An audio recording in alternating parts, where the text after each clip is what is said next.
Joining me now on this episode of Locally Sourced EP is the president and founder of Project Always Beside You, Mr. Sal Diaz Jr. Sir, thank you for joining me today. Thank you for having me. Mr. Diaz, you are the president and founder of Project Always Beside You. I'm pretty sure a lot of people don't know what that is, but can you go ahead and talk a little bit about the project Always Beside You? What is it exactly? Definitely. Well, Project Always Beside You, it's a nonprofit organization that we founded November of last year. And what we basically do is we reach out to all military and local law enforcement and really any governmental entity of law enforcement. And we help the canine units is what we do. We help the canine handlers and the dogs themselves. During the dogs' time of tour, no matter if it's civilian life or it's military life, they go through a lot of stress. They go through a lot of aches and pains, things like that. So when they're ready to retire, they're given back either to a handler that had them once or has them at that time, or somebody can adopt them through an agency. The costs become pretty significant. Mm-hmm. And there's times that a handler, if he's retired, if he's active, he's a veteran, those dog expenses can get up to be pretty high. So that's where we step in. On our website, they can actually go on our website and click on an apply button, and they can ask us for help. They can get on there, talk a little bit about, they tell us a little bit about themselves and the dog, what needs they need. And then the board and myself get together and we discuss it and we vote on it. And we will pay 100% of their medical bills is what we do. Wow. If by chance the handler and their family need help with the dog for food, accessories, dog, like a dog house or a cage, leashes, that kind of thing, we will also help out for that as well. When the time comes for them to be euthanized, we will also pay for that. All they have to do is come out and reach out to us. So pretty much any first responder canine, mm-hmm. or retired military dog they can reach out and we will be willing to help them. So this is not only for service dogs in the military; it's also for service dogs canine in the police departments. Yes, sir. In the police department, in border patrol, in customs, in search and rescue. Fire department, if they have dogs, wherever there's a dog that is needed to save, a person or, anything that they do to help the community or really the United States of America, we're there to help. We're not just local. We reach out to all 51 states if we need be. And Mr. Diaz, let me ask you this. I mean, why did you start this program for these dogs and this project? I mean, what inspired this for you? Well, the inspiration came. I'm a veteran myself. I'm a Marine veteran. My oldest boy is also a Marine, and then my youngest son, Christopher, is a Marine. Christopher got killed in Afghanistan in September 28th of 2011. He was a dog handler. His dog Dino and Christopher were an explosive team. They got together. They were paired up when Chris went to Israel to do some training with the Israeli army before he headed to Afghanistan. Then from there, he went to Yuma and did some specialized training on IEDs before he head out. Well, Christopher loved the dogs. I mean, he talked a lot about Dino. His first dog was Waldo, and that's when he first joined the Marine Corps. Right. And when he came back from Afghanistan, Waldo went on to another handler. So Chris was left, he was selected to go to specialized training, and that's where he met up with Dino. Well, we adopted Dino probably 3 years after our son passed in 2014. We were authorized and granted Dino's adoption. So we adopted Dino, and at that time he was a 6-year-old Belgian Malinois. He had some medical issues while he was in Israel and in Afghanistan, but we had him. I mean, we loved him like if he was with us since he was born. Mhm. Uh, Gradually, when Dino started getting up in his age, he started getting ill. And the latter part of last year of 2020, he got really sick. Mhm. So we started taking him to the vet, and one thing led to another, and I had to get him to Arizona for surgery. Mhm. So we took him out there, and it was an expensive surgery. Well, we reached out to another organization that helped us through that, and the founder and president of that organization was actually one of our son's instructors in Yuma before he went to Afghanistan. Oh, wow. So we kept in contact that way, and they helped us. They helped us through through those expenses, because they were pretty big expenses. So we figured, why not, we give it back, return it, and help other dogs that we needed to help out. So my wife and I and our boys, we talked about it, and we said, why don't we found this organization, and help somebody else that's in our shoes, or that can be in our shoes, because it does get very stressful. So that's what we did. We decided to go ahead and start helping, and it's turned out to be a good experience. I mean, we enjoy what we're doing. That it's just amazing that you guys are able to do this, and such an inspiring story. And I know when we first got on before we started recording, I'll say it again. I just like to thank you for your service, and for your son, for your family service, and all the military. And thank you for your Thank you. service. You guys sacrificed so much for us for our freedom, basically. And for you to start this organization to help those, especially to help those animals. It's such a great thing you're doing.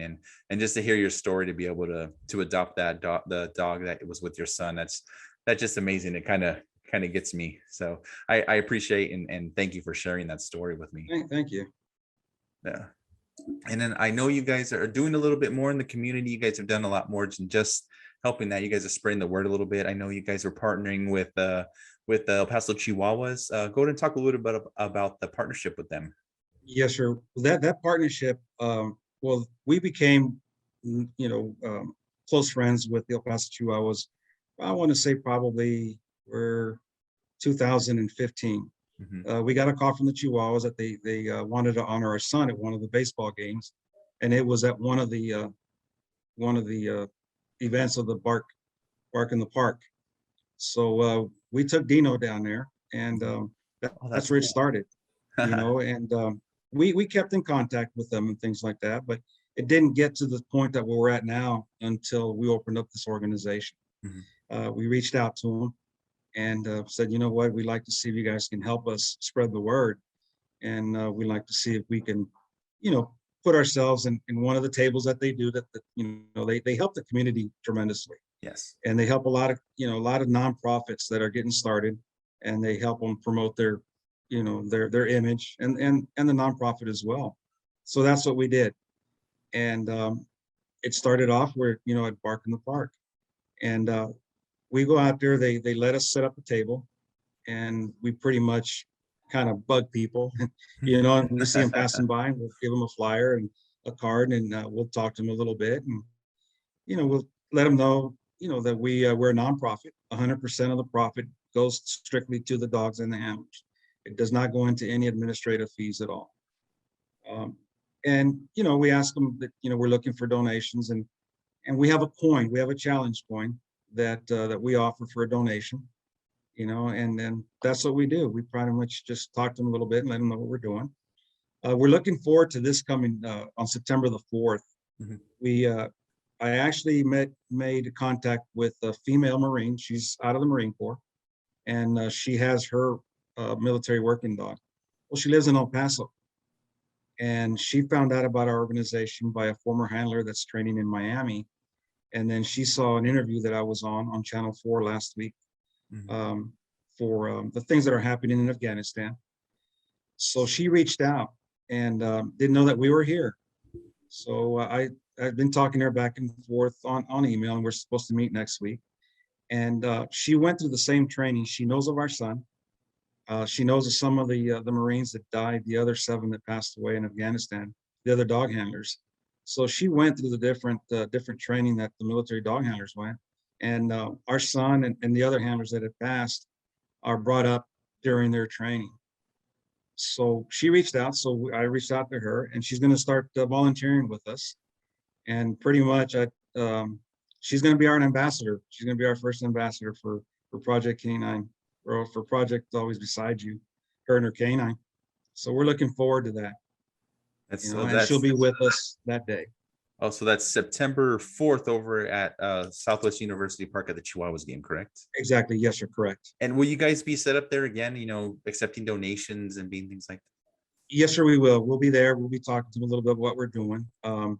We're excited because we're actually going to spread, put out the news that we helped our first canine Oh, nice. this week out of Arizona. The dog handler and her canine Mhm. live in Arizona, and they reached out to us through word of mouth as well. And we ended up paying his surgery at 100%. So we're happy about that. And we asked, we let her know that, moving forward, if there's anything she needs to please let us know. Oh, So that made us very happy. that's amazing. I mean, some people don't understand how important these dogs are with canine, and even in the military.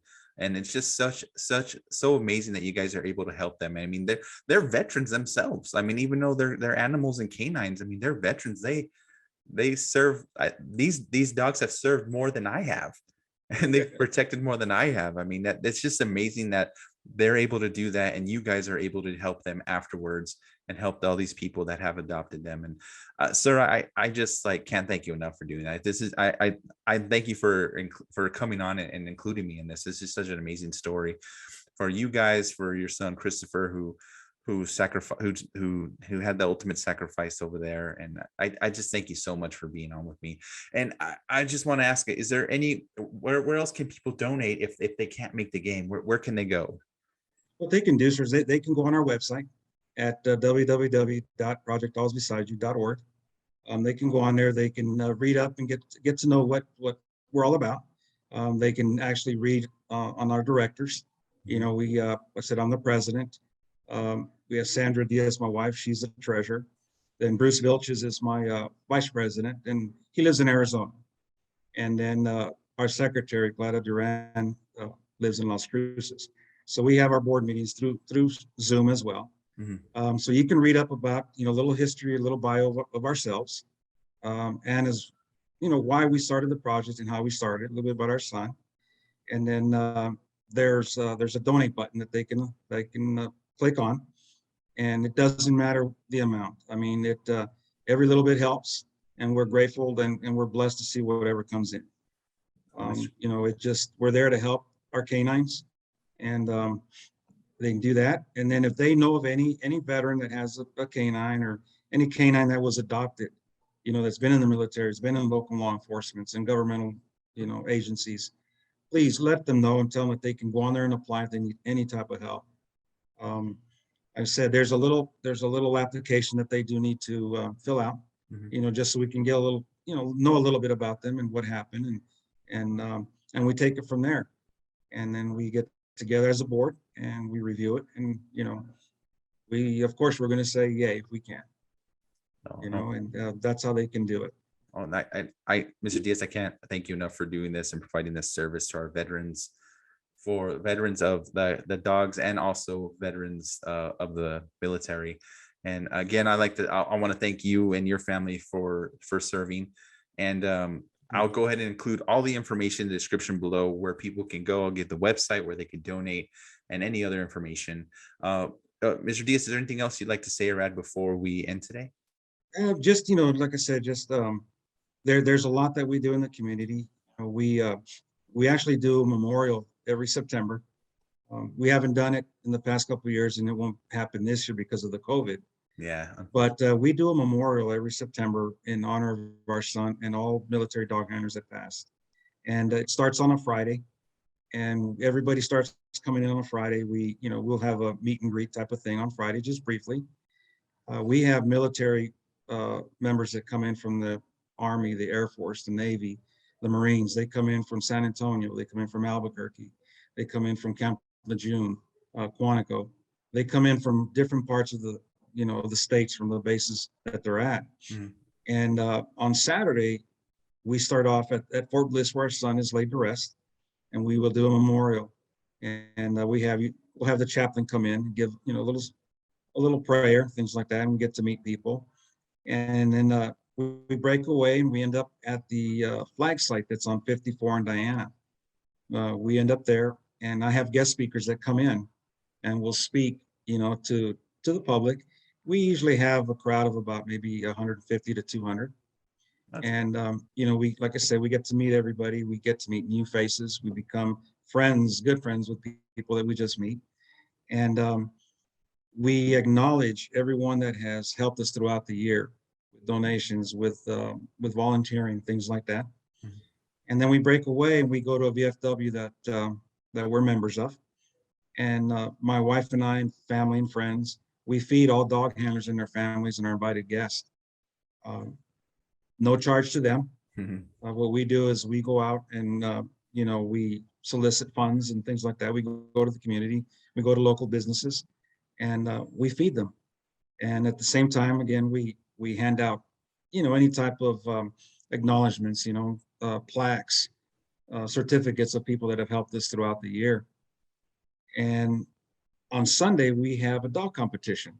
Oh, Yes, sir. We have about 20 to 30 teams that come in, and they're CBP, they're Bortec from Border Patrol, they're Army, they're Navy, they're Marines. They all come in, and we have a competition, and it consists of 5 categories, which will be detection of bombs, detection of drugs, the hardest bite, aggression, obedience, and then obstacle course we do as well.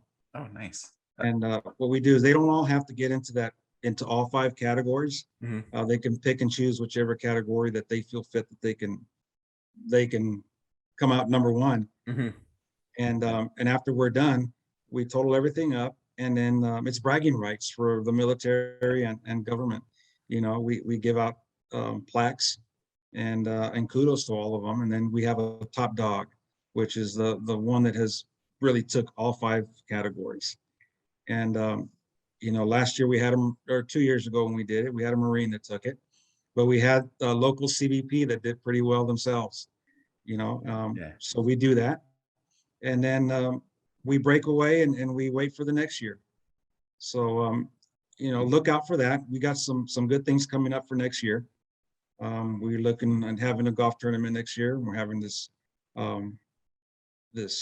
memorial as well. So there's some other good things that we got working for next year, that hopefully this COVID will let us come out and have some fun and get to meet some new faces. Yeah, no kidding. I'm tired of this, but Really, but please keep me in the loop. I would love to head definitely, out there and help out any way I can. That'd be great. definitely, right? Yes, sir. Or you're doing right now. I mean, you're helping us quite a bit by helping us pass No, the word. anything, anytime. And if when you guys have an event, let me know if I can make it out. I'd be more than happy to help out with pictures or some videos or something. Please let me Definitely. know. That'll be great. Well, you're not busy September the 4th. Come on out. Yeah, I'll see what happens. I See can you let them know tomorrow. too, because I do know quite a few of the. I'll check my schedule and I'll be in touch with you. See if I can make it Definitely. out there. Definitely. Just let me know and we'll get some credentials up put aside for you. No problem. I Come appreciate on it, in. Mr. Diaz. All right, sir. I mean, is there any but for anything? Don't forget, everyone. September 4th at the Chihuahuas game, there'll be Mr. Diaz will be out there with honoring his son. The Chihuahuas will be honoring his son. He'll be out there also with promoting the project Always Beside You. That way everyone can go check them out when on September 4th at the almost at El Paso Diablos. Remember that? That was a Yeah. long time ago. Yeah, I was I think I was young right at that part right where the last 2 seasons I remember as a little one, and I was able to go to Dudley Field. So and I was wearing a Diablo hat the other day. I have one from the Chihuahuas I bought. So that's why I don't know why I said El Paso Diablos, but it'll be at the El Paso Chihuahuas at Southwest University Park, September 4th. Check out Mr. Diaz and his passionate project, the project Always Beside You. So Mr. Diaz, thank you so much for joining me again. I will put all the information in the description below. If anyone wants to donate, contact you, maybe even help volunteer anything. And as always, sir, if you guys need anything, let me know. And again, I can't thank you enough for you and your family service. Well, thank you for having us. Appreciate that very much. No problem, sir. We will be in touch soon. Thank you so much for joining me today. Thank you very much. Thank you. Bye-bye.